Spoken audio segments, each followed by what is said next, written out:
Assalamualaikum warahmatullahi wabarakatuh. Kami dari kelompok 7 akan memaparkan materi dari kelompok kami, yaitu pendapatan. Adapun anggota dari kelompok 7 yang pertama itu Yoga Budi Saputra, saya sendiri Irwan Syah, Moh Fikrito Wijoyo, dan Nur Yuliana. Baiklah, untuk mempersingkat waktu, kita langsung saja ke pembahasan. Yang pertama itu kita akan membahas tujuan pembelajaran. Pertama, menggambarkan masalah teoritis pendapatan. Yang kedua, menjelaskan pengertian pendapatan. Yang ketiga, menjelaskan karakteristik pendapatan. Yang keempat, menjelaskan pengakuan pendapatan. Dan yang kelima itu menjelaskan pengakuan pendapatan jasa. Baiklah, untuk materi berikutnya akan dibawakan oleh teman saya. Masalah teoritis pendapatan terdiri dari satu, pengertian, yaitu apa karakteristik dari pendapatan tersebut. 2, pengakuan, yaitu apa kriteria pengakuannya.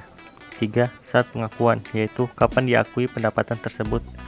Keempat, prosedur pengakuan, yaitu apa kegiatan yang memicu pencatatan dari pendapatan tersebut. Pengertian pendapatan. Pendapatan adalah penghasilan yang timbul dari aktivitas perusahaan yang dikenal dengan sebutan yang berbeda seperti penjualan, penghasilan jasa, bunga, dividen, royalti, dan sewa. Secara garis besar, konsep pendapatan dapat ditinjau dari dua sisi, yaitu konsep pendapatan menurut ilmu ekonomi,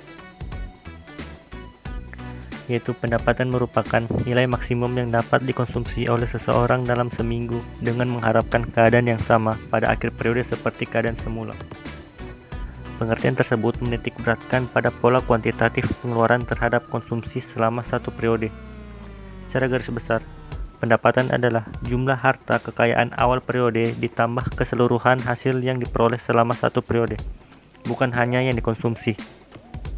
Definisi pendapatan menurut ilmu ekonomi menutup kemungkinan perubahan lebih total harta kekayaan badan usaha awal periode dan menekankan pada jumlah nilai yang statis pada akhir periode. Kedua, konsep pendapatan menurut ilmu akuntansi. Pada dasarnya, konsep pendapatan menurut ilmu akuntansi dapat ditelusuri dari dua sudut pandang, yaitu 1. Pandangan yang menekankan pada pertumbuhan atau peningkatan jumlah aktiva yang timbul sebagai hasil dari kegiatan operasional perusahaan, pendekatan yang memusatkan perhatian kepada arus masuk atau inflow. Kedua, pandangan yang menekankan pada penciptaan barang dan jasa oleh perusahaan serta penyerahan barang dan jasa atau outflow.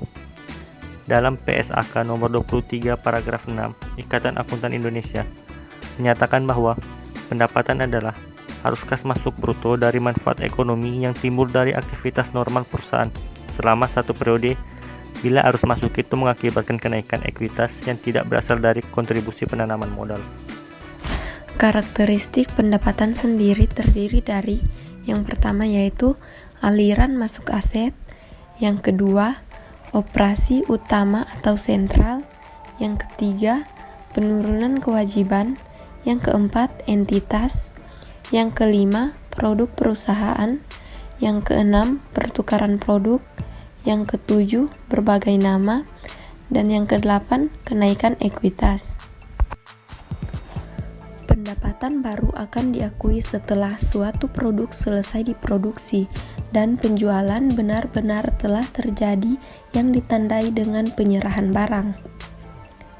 FISD mengajukan dua kriteria pengakuan pendapatan yang keduanya harus dipenuhi, antara lain yaitu yang pertama terrealisasi atau cukup pasti terrealisasi, dan yang kedua terbentuknya atau terhak. Kedua kriteria tersebut harus dipenuhi walaupun bobot atau kekritisan untuk keduanya berbeda untuk situasi yang beda.